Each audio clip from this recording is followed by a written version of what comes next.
Red టీవీలో మీ వ్యాపార ప్రకటనల కోసం ఈ నంబర్ ని సంప్రదించండి 6281747728. Hi viewers, welcome to our channel. ప్రస్తుతం మనతో పాటు టీడీపీ స్పోక్స్ పర్సన్ సూర్యదేవర లత గారు ఉన్నారు. వారితో ఒకసారి మాట్లాడదాం. మేడం నమస్కారం. మేడం నమస్తే. మేడం, వాలంటీర్ వ్యవస్థ అంటే జగన్ తన ప్రచారాలకు యూజ్ చేసుకుంటున్నాడన్న ఒక ఆరోపణలతో అంటే యూజ్ చేసుకుంటున్నాడు కూడా. అయితే ఇప్పుడు ఈసీ వాళ్ళపై కొరడా విధించింది. చాలా మందిని కూడా తమ విధుల్లోంచి తీసేస్తున్నట్టుగా వార్తలు కూడా వస్తున్నాయి. మరి వాలంటీర్ వ్యవస్థ జగన్ కోసం వర్క్ చేస్తుందా ఏంటి, దీనిపైన మీ ఒపీనియన్? వాలంటీర్ల మీద ఎప్పటి నుంచో కంప్లైంట్స్ ఉంటూనే ఉంటున్నాయి. కానీ ఈసీ ఎలక్షన్ కమిషనర్ వచ్చిన తర్వాత ఏమైనా మార్పు ఉంటుందా అని చూస్తే ఏం వాళ్ళు మారట్లేదు. ఎలక్షన్ కమిషనర్ రాగానే వాళ్ళని అసలు కట్టడి చేయడానికి చూసినా వాళ్ళలో మార్పు రాలేదు. మార్పు రాకపోగా వాళ్ళు వెళ్ళి ప్రచారాలు చేయటం, ప్రతి చోట కూడా వాళ్ళకు ఉన్న 50 మంది ఫ్యామిలీస్ మీద వాళ్ళ అథారిటీ ఉంది కాబట్టి వాళ్ళ దగ్గర నుంచి ఇన్ఫర్మేషన్సే కానీ ప్రతిదీ కూడా జగన్మోహన్ రెడ్డికి చేరవేయటమే కానీ ఇలాంటివన్నీ చేస్తూనే ఉన్నారు. సో అందుకని ఈసీ కొన్ని ఆంక్షలు కూడా విధించింది వాళ్ళకి. ఒకటి సిమ్ కార్డులు తీసేసుకున్నారు, వాళ్ళ చేతి నుంచి సిమ్ కార్డ్స్ తీసేసిన తర్వాత అది కాకుండా వాళ్ళకి ఎలాంటి అవకాశాలు ఉన్నాయంటే డైరెక్ట్ వాళ్ళు అధికారులతోనే గ్రూపుల్లో ఉండే విధంగా వాళ్ళకి అవకాశాలు కల్పించారు. ఎప్పుడు ఇక్కడ నుంచి ఉన్న 50 మంది వాళ్ళ డేటానంతా కూడా వాళ్ళకి ఎప్పటికెప్పటికీ అధికారులకి చేరవేసేటట్టు డైరెక్ట్ సెక్రటరియట్ నుంచే వాళ్ళకి అధికారులతో టచెస్లో పెట్టి ఉంచారు. అలా ఉండటం మూలనే వీళ్ళకి ప్రతి ఇన్ఫర్మేషన్ కూడా అక్కడికి చేరవేస్తూ ఉండేవాళ్ళు. సో అధికారులు తర్వాత కొంచెం ఆ గ్రూపుల నుంచి వైదొలిగిపోయారు ఇది ఎలక్షన్ కమిషన్ వచ్చిన తర్వాత. సో ఎందుకు మళ్ళీ వాళ్ళకి జాబ్స్ కూడా ఒక థ్రెట్ ఉంటుంది కాబట్టి వాళ్ళు కొంచెం సైడ్ అయిపోతూ వచ్చారు. కానీ వీళ్ళైతే వాలంటీర్లు అయితే ఎక్కడా కూడా తగ్గలేదు.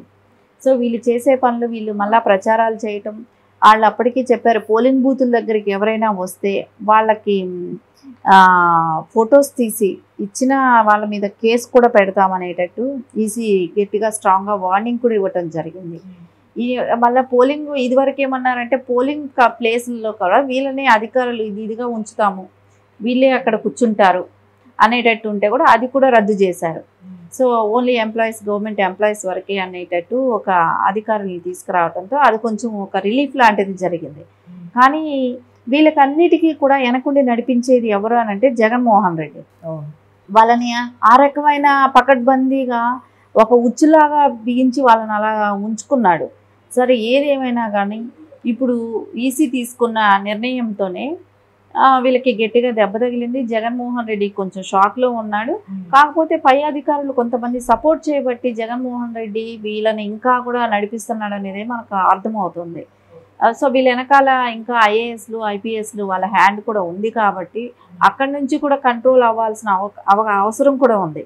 సో అక్కడి నుంచి కంట్రోల్ అయితే కానీ వీళ్ళు కంట్రోల్ అవ్వటం కష్టం. సో వీళ్ళ మీద ఎప్పుడైతే ఇలాంటి కార్యకలాపాలు చేస్తున్నారో రెడ్ హ్యాండెడ్గా పట్టుకున్నప్పుడు కేసు కానీ ఫైల్ చేశారంటే నెక్స్ట్ టైం వాళ్ళు అక్కడికి వెళ్ళరు. ఎందుకంటే నెక్స్ట్ వేరే ఉద్యోగాలకు కూడా అవకాశం ఉండదు కాబట్టి, గవర్నమెంట్ ఎంప్లాయీగా వాళ్ళకి అవకాశం ఉండదు కాబట్టి కేసుల్లో వెళ్తే అందుకని ఖచ్చితంగా భయపడతారు. సో అలాంటి యాక్షన్ ఏమైనా తీసుకోవాలి, తీసుకున్న రోజే వీళ్ళని కట్టడి చేయగలుగుతాం.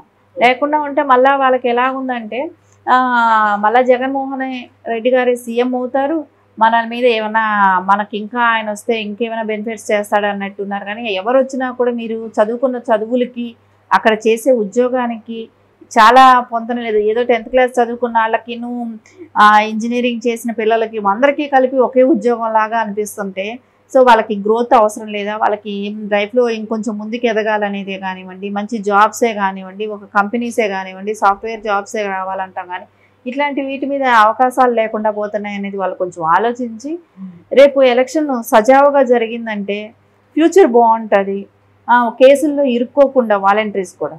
సో రేపు పొద్దున వాళ్ళకి వేరే అవకాశాలు కూడా ఉంటాయి కదా, వాళ్ళకి తాహతకు తగ్గ వాళ్ళ చదువులకు తగ్గ జాబ్స్ అనేది వాళ్ళకి అవకాశాలు ఉంటాయి. ఖచ్చితంగా ఆ దిశగా అయితే వాళ్ళు ఉండాలని కూడా కోరుకున్నాం. ఓకే మేడం, ఈ వాలంటీర్లందరినీ కూడా ఎలక్షన్ డ్యూటీలకు తీసుకోలేదు ఎలక్షన్ కమిషన్. కాకపోతే వీళ్ళు చాలా మంది కార్యకర్తలుగా మారి వైసీపీకి ఫేవర్గా చేస్తున్నారు. మరి ఇప్పుడు దీనివల్ల టీడీపీ జనసేన పార్టీలకు ఏమన్నా నష్టం కలిగే ఛాన్స్ ఏమన్నా ఉందా మేడం?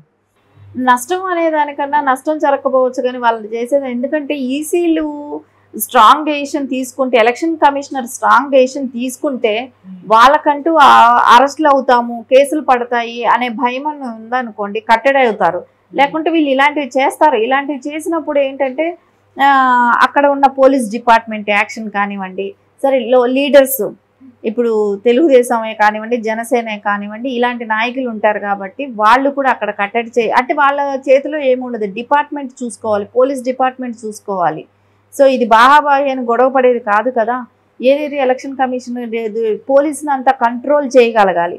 పోలీసు కూడా ఎలా ఉందంటే వన్ సైడ్ గవర్నమెంట్ ఎటుంటే అట్లా ఉంటున్నారు కాబట్టి పోలీస్ డిపార్ట్మెంట్ని కూడా కంట్రోల్ చేయగలిగితేనే ఇదంతా కంట్రోల్ అవుతుంది. నష్టం అనేది ప్రజలకు నష్టం జరుగుతుంది. ఇప్పుడు వాళ్ళు ఏం చేశారంటే ఓట్లన్నీ ఒక ఓటుని 10కి ఒకళ్ళ మీద 10 ఓట్లు చేయటం ఇలాంటివన్నీ చేస్తున్నారు కాబట్టి ఎలక్షన్ కమిషనర్ కూడా దీని మీద దృష్టి పెట్టి ముందు ఈ ఓట్లన్నీ చూడటం, చెక్ చేయటం, ఎక్కువ ఇట్లాంటి ఓట్లన్నీ తీసేయటం ఇలాంటివి చేశారనుకోండి, ఈ టైం గ్యాప్లో మొత్తం ఇప్పుడు ఉంది ఎలాగో మే 3వ తారీఖు మే వరకు ఉంది కాబట్టి టైము, ఆ టైం లోపల ఇవన్నీ చేశారంటేనే ఎలక్షన్స్ కమిషనర్ సో ఎంతవరకైనా సరే బెటర్మెంట్ ఆప్షన్స్ ప్రజలకు ఇచ్చిన వాళ్ళు అవుతారు. ఎందుకంటే ఫేర్గా ఎలక్షన్ జరుగుతుంది కదా, సో దాని మూలన న్యాయం జరుగుతుంది. ఇలాంటి దుర్మార్గమైన గవర్నమెంట్కి చెక్ పెట్టిన వాళ్ళం అవుతాం కదా. సో ఖచ్చితంగా కూడా ఈసీ దృష్టికి ఇదన్నీ వెళ్ళే ఉన్నాయి. సో ఖచ్చితంగా వీటి మీద యాక్షన్ అయితే తీసుకునే అవకాశం అయితే ఖచ్చితంగా ఉంది. ఓకే మేడం, డైరెక్ట్గా అన్నా లేకుంటే ఇండైరెక్ట్గా అన్నా వాలంటీర్లు మాత్రం ఎలక్షన్ ప్రచారంలో మాత్రం ఉన్నారు. సో ఇప్పుడు మొత్తం ఓవరాల్గా వాళ్ళందరినీ కూడా దూరం పెట్టడం అంత ఈజీ అవుతుందా, పెట్టచ్చా అసలు? అయ్యే గవర్నమెంట్ ఈజీ అనుకుంటే ఎందుకు పెట్టలేరు? ఇప్పుడు కేంద్ర బలగాలు సో రేపు పొద్దున వీళ్ళు లోకల్ పోలీసు సరైన ఇది లేనప్పుడు ఈ స్టేట్కి కేంద్ర బలగాలు చేతులకు వెళ్ళిపోతుంది. రేపు గవర్నర్ గారు తీసుకుంటారు.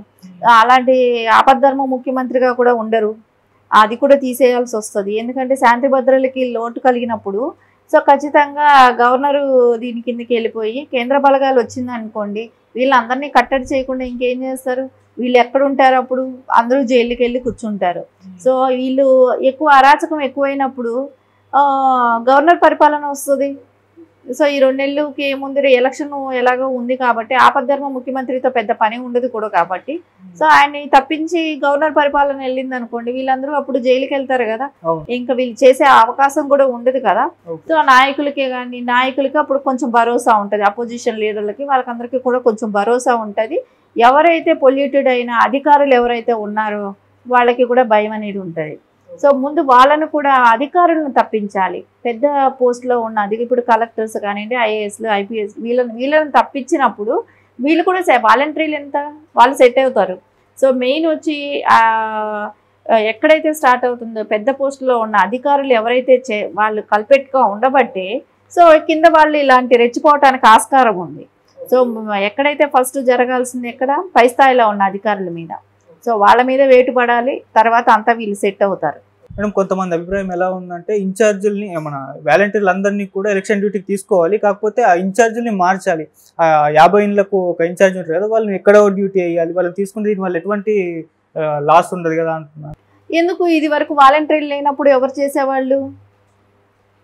వాలంటీర్ల మీదే ప్రభుత్వం నడిచిందా? ఇప్పుడు కదా వాలంటీర్లు వచ్చింది. సో వాలంటీర్లు లేకుండా ప్రభుత్వం నడిచింది కదా. ఇప్పుడు వాళ్ళ అప్పటికి వేరే ఊర్లు పంపాలా? వాళ్ళకి అంత ఇంపార్టెంట్ ఇవ్వాలా? సో మళ్ళీ ఒకవేళ ఇప్పుడు టీచర్స్ చేస్తున్నారు, సో వాళ్ళ ఎడ్యుకేషన్ ఏంటి, వీళ్ళేంటి? సో ఎడ్యుకేషన్ పరంగా కూడా చూసుకున్నా ఎవరైతే ఆ ప్లేస్లో కూర్చొని న్యాయం చేయగలరు అనేది వాళ్ళకే ఉంచాలి, గవర్నమెంట్ ఎంప్లాయీస్కి. సో వీళ్ళకి ఇది అవసరం లేదు. ఇది ఇప్పుడు వీళ్ళు వచ్చారు 5 years బ్యాక్ వచ్చిన ఇది. అంతకుముందు ఎలా నడిచింది వ్యవస్థ? ఎలా నడిచింది ఏంటి? వీళ్ళు వాలంటీర్లు లేకపోతే వ్యవస్థ నడవలేదా? నడిచిందే కదా.